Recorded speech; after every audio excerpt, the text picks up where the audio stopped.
Hello guys, welcome back to my channel. দিনটা ছিল বছরের প্রথম শনিবার, ৩রা জানুয়ারি। আর এখানে আমরা সবাই এক একে উপস্থিত হলাম। যাওয়ার কথা ছিল অনেকেরই, তো লাস্ট ফিনিশিং আমরা 3জনই যেতে পেরেছি। হ্যাঁ, কোথায় যাচ্ছি বলো তো? হ্যাঁ, সবটাই তোমাদের বলবো। আমরা সোজা পৌঁছে গেলাম শিয়ালদা স্টেশনে। আর শিয়ালদা স্টেশন থেকে ভেবেছিলাম হয়তো হেঁটেই পৌঁছে চলে যাওয়া যায়, কিন্তু না, এখান থেকে অনেকটাই ডিস্টেন্স। আর কিছু না পেয়ে আর কিছু না ভেবে আমাদের তখন সামনে ছিল হলুদ ট্যাক্সি, তো আমরা হলুদ ট্যাক্সিতেই উঠে পড়লাম শ্যামসুন্দরী মায়ের কাছে যাওয়ার জন্য।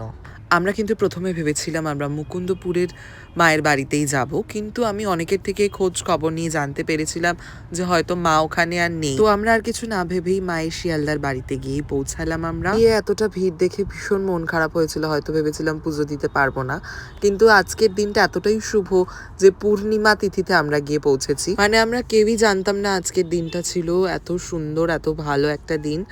তো আমরা প্রায় 2 ঘন্টার কাছাকাছি লাইন দেওয়ার পর ভিতরে প্রবেশ করতে পেরেছিলাম। আর মায়ের বাড়ির সামনেই এরকম সুন্দর একটা রাধা মাধবের মূর্তি, আর ভেতরটা দেখো ভীষণ সুন্দর, স্নিগ্ধ, একদম শান্ত মায়ের বাড়ি।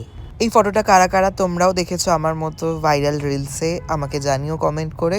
আমিও কিন্তু দেখেছি। আর আমরা ভেতরে কিন্তু ঢুকে গেছি অবশেষে, ভীষণ ভালো লাগছিল। অনেকক্ষণ লাইন দিয়েছি আমরা ভেতরেও, প্রায় আধা ঘন্টার মতো।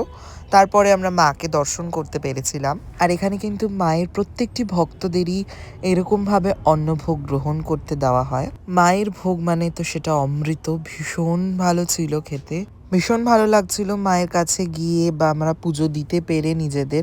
তারপরে আমরা বেরিয়ে আখের রস খেয়ে নিলাম আমরা।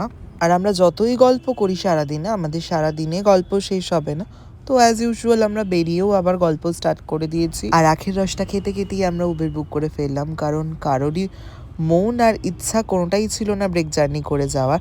তো এইভাবেই আমাদের একটা সুন্দর দিন কাটলো।